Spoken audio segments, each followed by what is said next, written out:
Salut à tous des PG. On se retrouve pour ce petit débriefing de la 15e journée de Ligue 1 qui opposait le Paris Saint-Germain face à Lyon.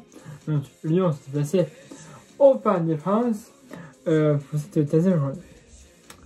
Alors, depuis un petit moment, déjà, entre autres Diarra, Lyon-Paris, c'est devenu un derby. Tu vois, donc c'est pas un classico non plus, pas déconner non plus, mais c'est un match voilà, qui est important puisque Paris est l'une des meilleures équipes de France et Lyon, c'est un peu les montagnes russes en ce moment, mais bon, ils sont quand même en Europa League. L'année dernière, ils ont fait une saison pratiquement catastrophique. Enfin, en début de saison, ils ont réussi à remonter petit à petit pour se qualifier en Europa League. Puis, vous avez tous aussi l'année dernière en finale de la Coupe de France. Qui n'a pas été non plus un match facile, l'année dernière, mais depuis. Bref. Donc voilà.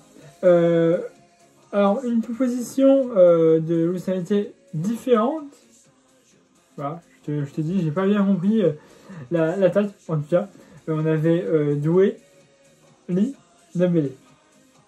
Mais ils sont passés où Barcola ou Asensio, voilà. Bon, c'est vite y voir. Hein. Après, il y avait Colomboigny et Senior qui n'ont pas été retenus dans le groupe, voilà. Ils sont pas malades ou blessés, hein. C'est juste que le choix de Saint-Étienne était de ne pas les mettre sur la fiche du match. On les était là, mais dans les tribunes. Voilà. Et comme je l'ai dit, Barcola sur le banc, Asensio sur le banc, Martinez sur le banc aussi, c'était Hatimi, c'était capitaine. Donc voilà, je me dis bon, ok, bon après on a joué mardi, mais on a joué jeudi, donc on a eu un peu plus de repos comparé à Lyon.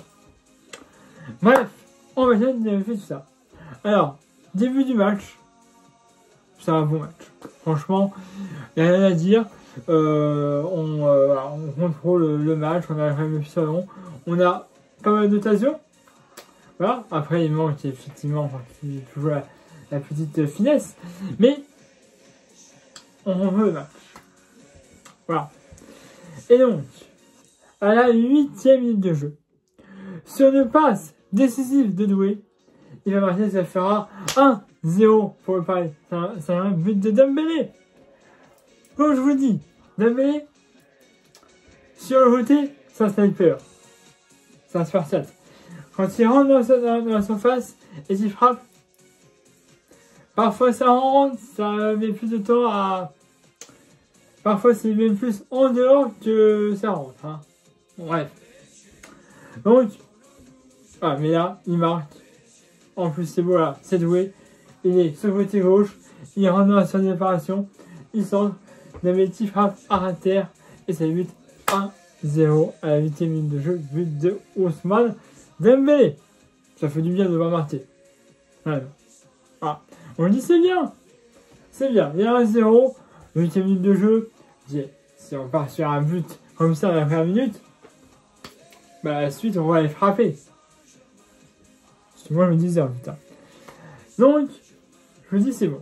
Là, on a fait une bonne base. En plus, moi, il y avait un petit peu des regrets sur la composition en voyant un Doué, un Lee et un Dembélé. Je m'attendais plus à avoir un Barcola ou Asensio. Ou même carrément Ramos en pointe. Voilà, c'était Lee. Voilà. Mais bon, j'étais un peu mauvaise langue. Et puis du coup, Doué a fait un très bon match ce soir, faut quand même le dire. Hein. Il a marqué la dernière fois en Ligue des Champions, ça veut dire. Donc voilà. Doué, c'est. On peut dire ce qu'on veut, c'est poussif. Mais quand il est en confiance, but à Salzbourg, et là, une passe décisive, et bon, on prend. Voilà. Et donc on continue, et c'est bien, c'est plaisant, on a une bonne première période de la part de Paris. Il y a très peu d'occasions pour Lyon, mais là, Paris est là, ils font des passes, ils ont quelques occasions. Donc voilà, c'est une bonne première période qui nous a préparé ça. Et à la 14e minute de jeu, l'arbitre va se faire pénalty pour le Paris Saint-Germain. Il y a totalement, voilà, c'est Tolisso, il me semble, qui fait une faute sur Doué. C'est Doué qui provoque la faute. À l'intérieur de faire la façon, l'arbitre, même pas besoin d'aller voir la VAR, hein. Pour lui, c'est penalty, il y a autre et il y a faute. Il y a totalement faute, il n'y a rien à dire. Et donc, il se présente devant le gardien, il frappe, ça fera 2-0 pour le Paris. C'est un but de Vitinha. Parce qu'on sait que Vitinha, c'est le tireur officiel des penalty. Voilà, on Paris Saint-Germain, il n'y a pas 50. Et bon, voilà, c'est lui qui a été désigné cette année pour tirer les penalty. Et il le met, voilà, il le tire à droite, l'arbitre est parti à gauche. Donc voilà. On bute à la 14e minute de jeu sur penalty de Vitinha. 2-0, 14e minute de jeu, je fais.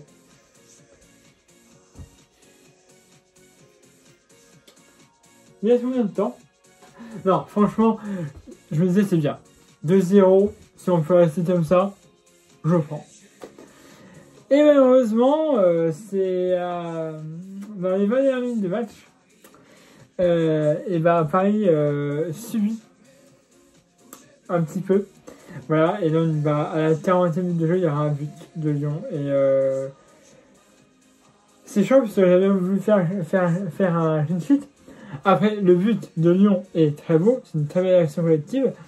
Où c'est un ballon amputé, voilà, de Mito Tadze, je dis bien son nom, voilà, qui met un ballon amputé, c'est très beau, c'est un beau but, hein, faut le dire. Voilà, on voit rarement nos joueurs faire des actions avec des ballons amputés à la fin, donc voilà. Faut dire que c'est un beau but, mais bon, voilà, but pour Lyon à 45 minutes de jeu, donc 5 minutes avant la fin du temps réglementaire, il y avait 5 minutes de temps additionnel, il me semble. Donc voilà. On remet ça à cette avance de 1 but seulement. C'est-à-dire, faut en marquer d'autres. On faisait le 3e but du match en général, est quand même extrêmement important. Donc là, c'était le cas, puisque il aura marqué. Donc, il a reçu de mettre encore un but. Et en été, il a été. Voilà, alors après, il y a eu des spéculations sur le fait qu'il y avait peut-être 2 pénaltys oubliés pour Lyon. Alors, il y en avait un, peut-être de Doué, enfin une faute de Doué. Je crois que c'est à la limite du pénalty. Et pour moi, il n'y a pas faute. Hein, voilà. Et puis, en plus, je crois que c'est à l'extérieur de la salle d'opération. On ne peut pas pénalty, en plus, ça a été checké.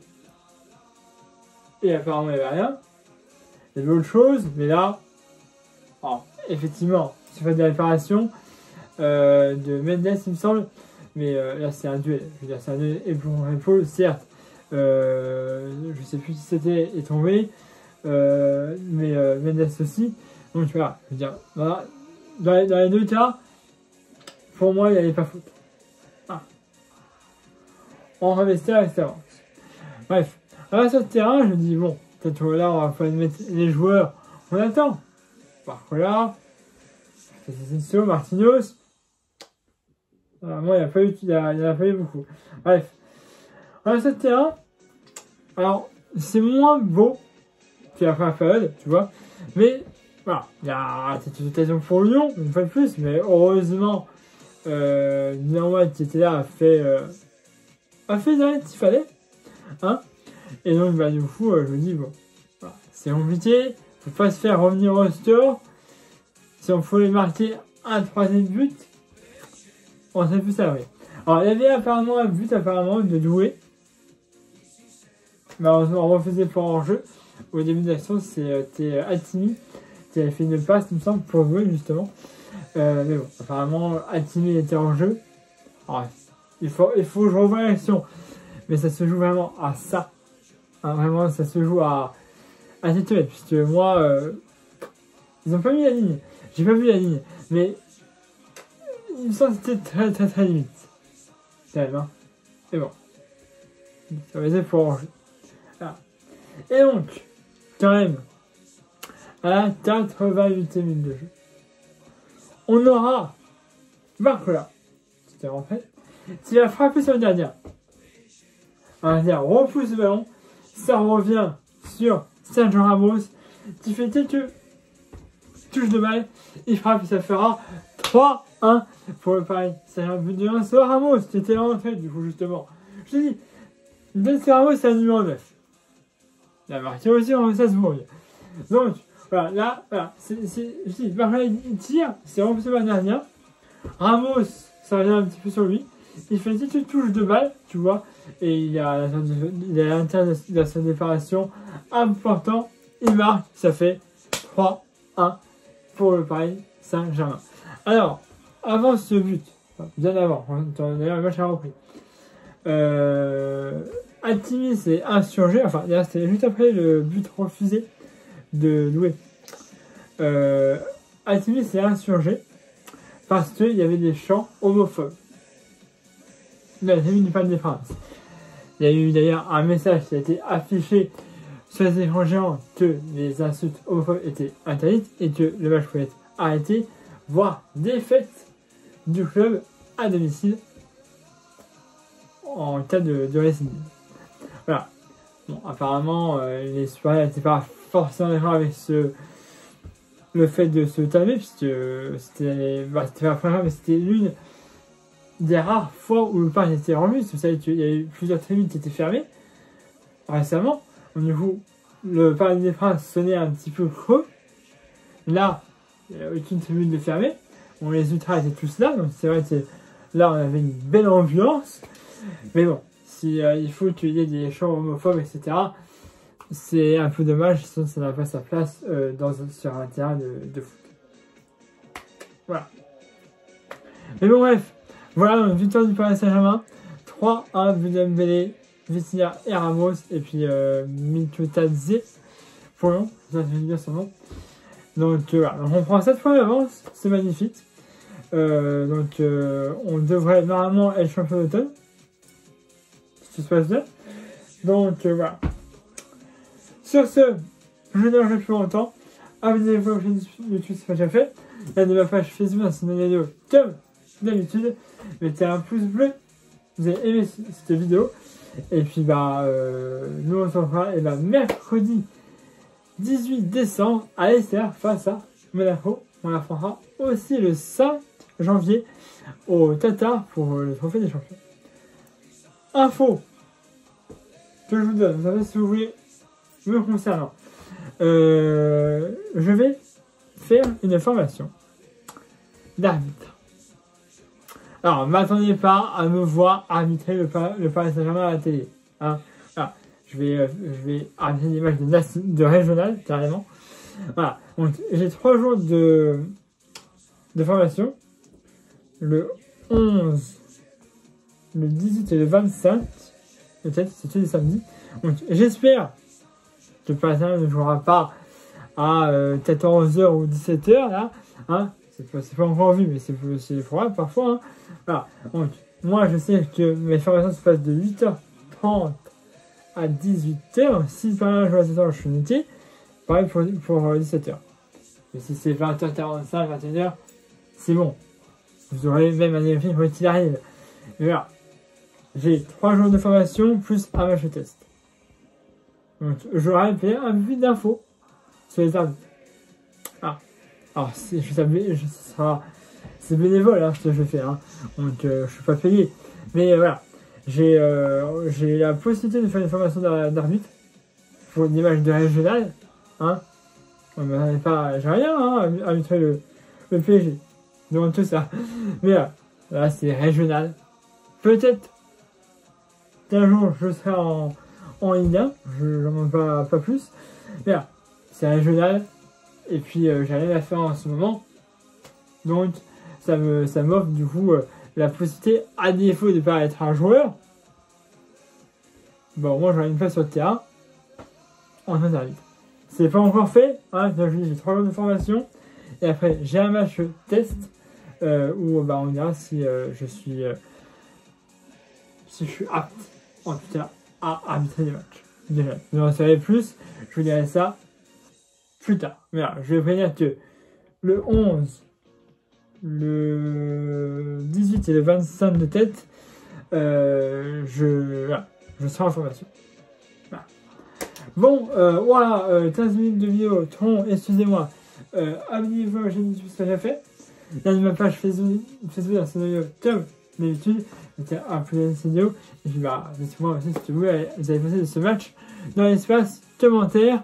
Et puis, on se retrouve mercredi 18 pour le match ASR face à Monaco. Allez, voilà, c'est à tous pour les magiques.